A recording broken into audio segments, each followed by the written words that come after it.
آپ کیوں نہیں لیتے؟ آج آپ سارا دن میں سنتا رہا، میں پوچھتا رہا کہ چیف جسٹس صاحب نے نوٹس لیا، چیف جسٹس صاحب نے نوٹس لیا، نہیں لیا۔ سر پلیز لیں، اللہ کے نام پہ لیں، اللہ کے نام پہ لیں، یہ ملک کے لیے، یہ جس کے پاس جتنا جتھا ہوگا۔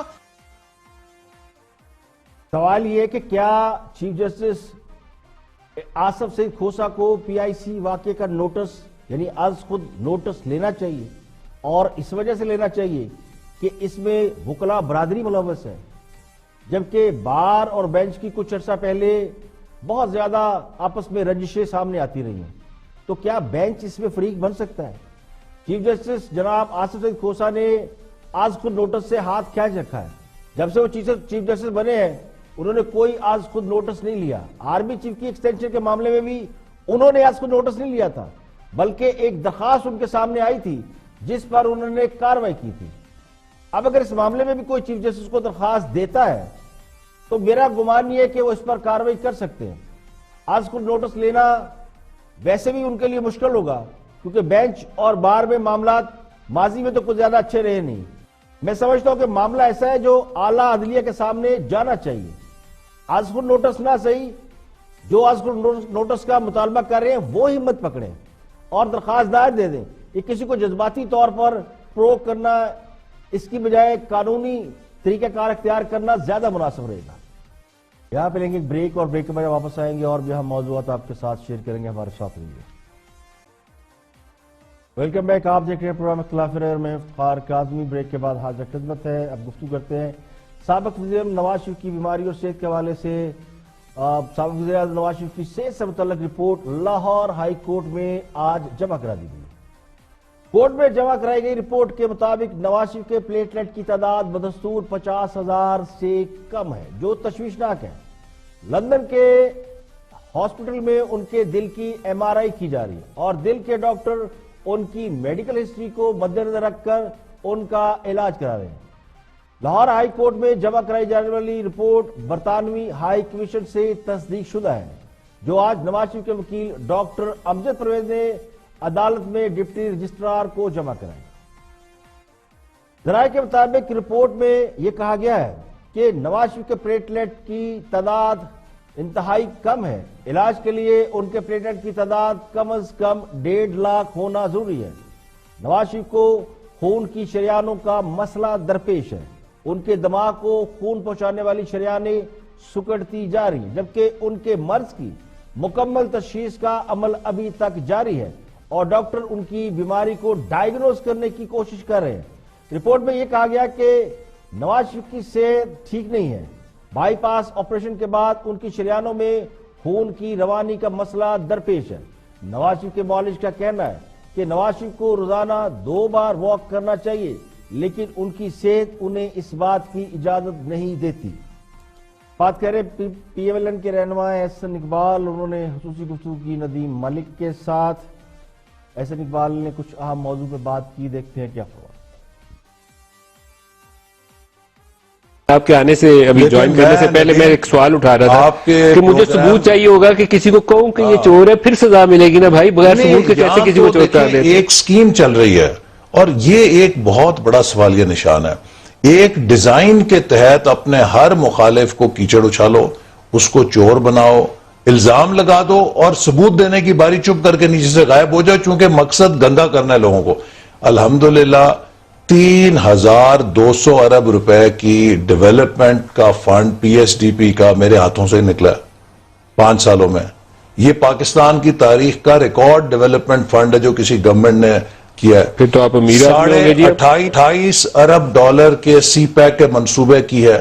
میں آپ کے پروگرام کے ذریعے نیب کو اور اس حکومت کی تمام انٹیلیجنس ایجنسیز کو کہتا ہوں کہ اگر 1 روپیہ میٹیریل بینیفٹ میں نے اپنی ذات کے لیے لیا وہ ثابت کر دیں تو میں انہیں مان جاؤں۔ الحمدللہ ہم نے اس ملک کے ساتھ وفاداری کا حلف اٹھایا تھا۔ ہمارے ماں باپ نے جو ہماری تربیت کی ہے، ہم اس ملک کے پیسے کو ایک ٹرسٹ سمجھتے ہیں اور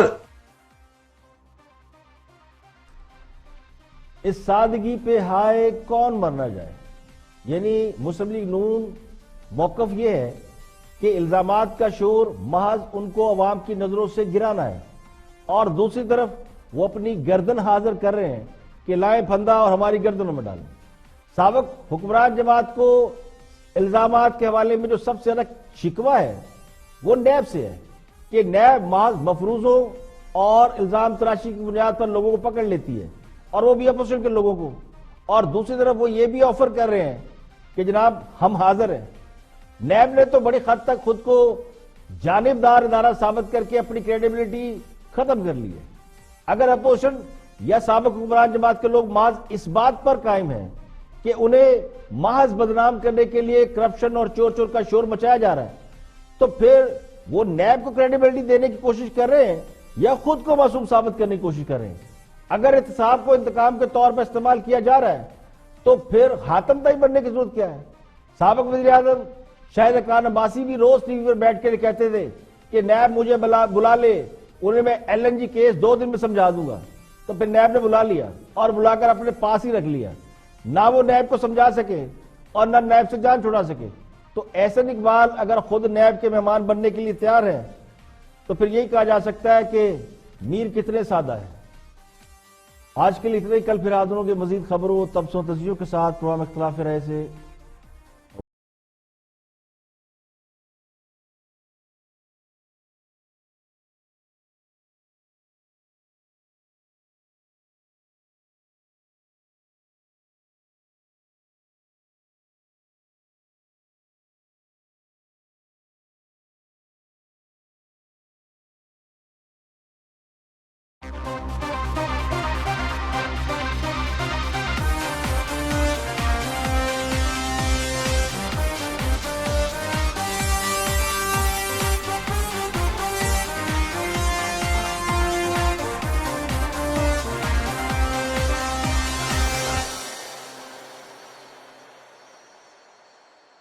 دیکھیں کتنی حیران کن بات ہے کہ ایک طرف منی لانڈرنگ کا جیتا جاگتا ایویڈنس موجود ہے اور دوسری طرف محض الزامات ہیں, لیکن الزامات پہ زور ہے اور ثبوت پہ بالکل زور نہیں ہے.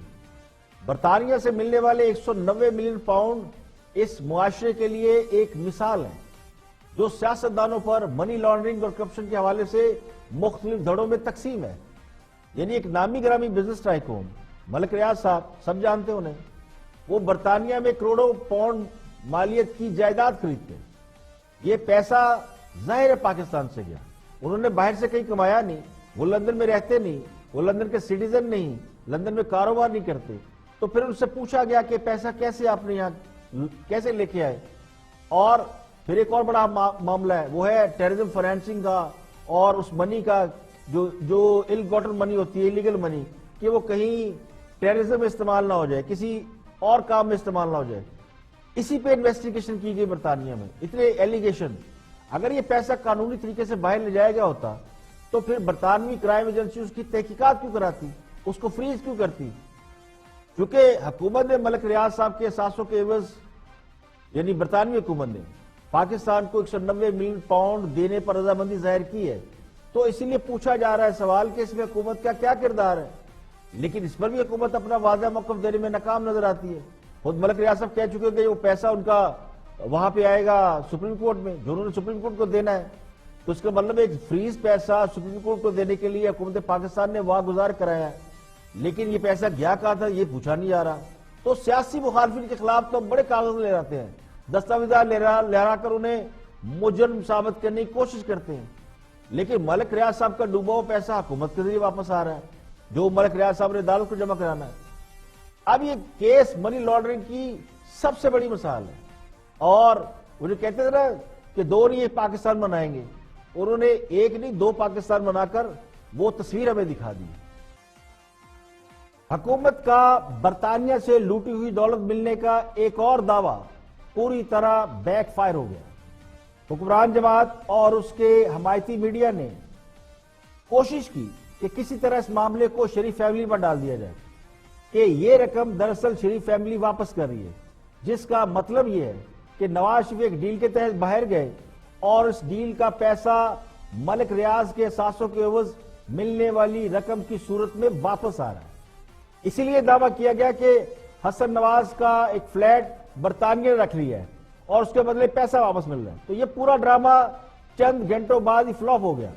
خود حکومت بھی اس پر خاموش ہو گئی اور یہ تاثر دیا گیا کہ چونکہ ملک ریاض بہت بڑے بزنس ٹائکون ہیں، میڈیا ان پر بات نہیں کرتا ہے، جبکہ حقیقت یہ کہ خود حکومت ان کے حوالے سے کوئی بات نہیں کر رہی۔ ملک ریاض کے حوالے سے تاثر موجود ہے کہ وہ بڑے بزنس مین ہیں اور تمام حکومتوں کے ہمیشہ قریب رہتے ہیں، خان صاحب کے بھی خاصے قریب ہیں، اور حکومت نے ان کا وہ پیسہ جو لندن میں سٹک ہو گیا تھا وہ لندن سے واپس لانے میں سہولت کاری کی ہے۔ سوال یہ کہ اگر ملک ریاض منی لانڈرنگ سے پیسہ لندن لے کے گئے اور وہاں پہ انویسٹیگیشن ہوئی اور یہ لندن کی کرائم ایجنسی نے انویسٹیگیشن کی، تو پھر انہیں پاکستان میں جب یہ ثابت ہو گیا کہ منی لانڈرنگ کا پیسہ لندن گیا ہے تو پھر انہیں گرفتار کیوں نہیں کیا گیا؟ ان پر مقدمہ کیوں نہیں بنایا جا رہا؟ اس کے برعکس ان کا پیسہ آرام سے پاکستان واپس لایا جا رہا ہے اور یہ کہیں سیٹلمنٹ ہو گئی۔ حقیقت یہ ہے کہ ملک ریاض صاحب کو سپریم کورٹ میں کچھ 350 ارب جمع کرانے ہیں، اور اس مد میں جمع کرانے ہیں کہ انہوں نے جو کراچی میں ایک اپنا پروجیکٹ بنایا اس کی زمین انہوں نے مارکیٹ ریٹ سے سستی خریدی تھی۔ سپریم کورٹ نے انہیں اسی وجہ سے کچھ 350 ارب جمع کرانے کا حکم دے رکھا ہے۔ تو اصل میں تو ملک ریاض صاحب کے لیے یہ سہولت کاری کی گئی ہے، اور اس کی آڑ میں قوم کو ایک اور گولی دی گئی کہ خان صاحب نے لوٹی ہوئی رقم واپس لانے کا جو دعویٰ کیا تھا وہ رقم واپس آ گئی۔ اگر اس میں کوئی حقیقت ہوتی تو آج حکومت لڑیاں ڈال رہی ہوتی، نہ کہ اس پہ خاموشی اختیار کرنے کا پیغام دیا جاتا۔ آج بھی جو شہزاد اکبر صاحب نے پریس کانفرنس کی اس میں بھی اس پر کوئی بات نہیں کی گئی۔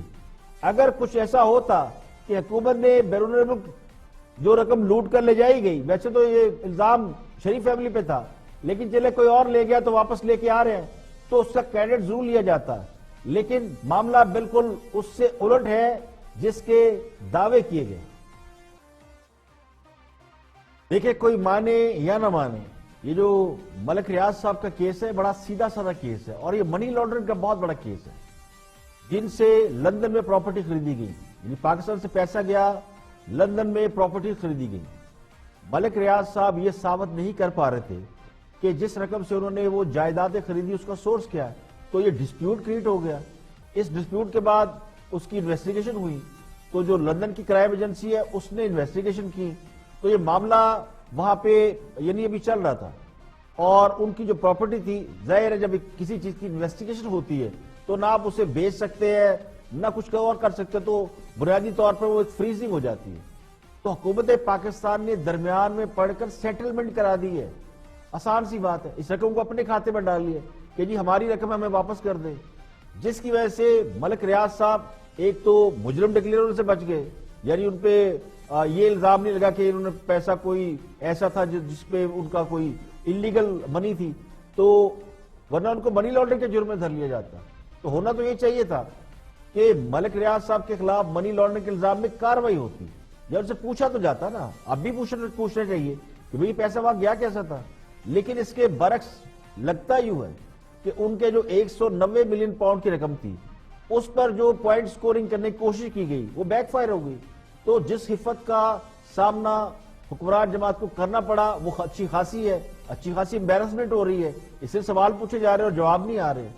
تو حکمران جماعت اسے اب شہباز شریف پر جو الزامات لگائے گئے ایک دن پہلے وہ کاؤنٹر ایک ایلیگیشن تھے، یعنی ملک ریاض صاحب کا معاملہ اٹھا، ادھر سے اگلے دن شہباز شریف کے سارے کیس کھول دیے گئے، تو لوگ ملک ریاض صاحب کا معاملہ پیچھے رکھ کے اب شہباز شریف کیس سے بات کریں، تو یہ الزامات کو دبانے کی کوشش ہے۔ یہ پاکستانی عوام اچھی طرح سمجھتے کہ کس طرح ایک ایشو کو دوسرے ایشو کے ساتھ سیٹل کیا جاتا ہے۔ ملک ریاض صاحب نے برطانوی حکومت سے سیٹلمنٹ کر کے حکومت کی مدد سے اپنی ڈوبی ہوئی رقم بچائی ہے، جسے حکومت نے اپنی گڈ ول کے لیے استعمال کرنے کی کوشش کی ہے۔ اب یہ سارا معاملہ تھا جو بیک فائر ہوا، کہانی بنانے کی کوشش کی لیکن کہانی چلی نہیں، تو شہباز شریف والا چیپٹر کھول دیا گیا، حالانکہ اس میں سے بھی کچھ نہیں نکلے گا۔ دیکھیے اگر کوئی یہ سمجھتا ہے یا مانتا ہے تو میں اس بات کو ماننے کے لیے تیار نہیں ہوں کہ حکومت کے پیچھے بیٹھ کر کوئی اور حکومت چلا رہا ہے۔ میرا گمان یہ ہے کہ اگر کوئی پیچھے بیٹھ کر حکومت چلا رہا ہوتا تو یہ حکومت اتنی غلطیاں نہ کرتی، اتنی بونگیاں نہ مارتی جتنی مار چکی ہے۔ حکومت تو خاصا بھی کر رہے ہیں، اس میں کوئی شک نہیں ہے، لیکن یہ بھی لگتا ہے کہ حکمران جماعت یہ تاثر دینے کی کوشش ضرور کرتی ہے کہ ساری نالائکی ان کی اپنی نہیں ہے۔ ہاں صاحب کو اقتدار میں لانے والے بہت سمجھدار لوگ تھے. ان کا اپنا ایک نظریہ ہے جو یہ سمجھتے تھے یا سمجھتے ہیں کہ اس ملک نے اتنی ترقی نہیں کی جتنی کرنی چاہیے, اور یہ گراؤنڈ ریئلٹی ہے, یہ حقیقت ہے, کیونکہ وہ اپنا مقابلہ بھارت سے کرتے ہیں. ہمارا کمپیریزن ہمیشہ بھارت سے ہوتا ہے. عسکری اعتبار سے یعنی فوجی اعتبار سے ہم اگر بھارت سے بہت زیادہ نہیں ہے, آؤٹ اسٹینڈنگ نہیں ہے, تو کم نہیں ہے, برابر کی ٹکر دے رہے ہیں. شاید ایک دو قدم ہم آگے ہی ہیں, لیکن باقی میدانوں میں پچھلی 2-3 دہائیوں سے ہم مسلسل پیچھے جا رہے ہیں. تعلیم, صحت, ترقی, بہت سارے ایشوز ہیں. تو اس کا ذمہ دار وہ سیاستدانوں کو سمجھتے ہیں. حالانکہ اگر تھوڑا سا اور حقائق کو دیکھا جائے تو اس دوران ماشاء اللہ کے 2 ادوار گزرے.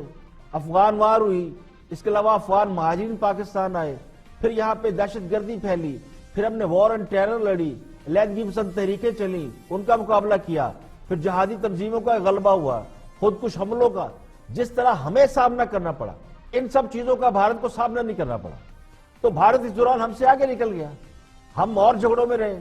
تو یہی غصہ اب سیاستدانوں پر اتر رہا ہے, خاص کر انہی لوگوں پر جو برسر اقتدار رہے کہ انہوں نے اپنا کام ٹھیک طریقے سے نہیں کیا, کیونکہ یہ لڑائیاں ساری تو کوئی اور لوگ لڑتے رہے. تو سیاستدانوں نے جو کام کرنے تھے وہ نہیں کیے.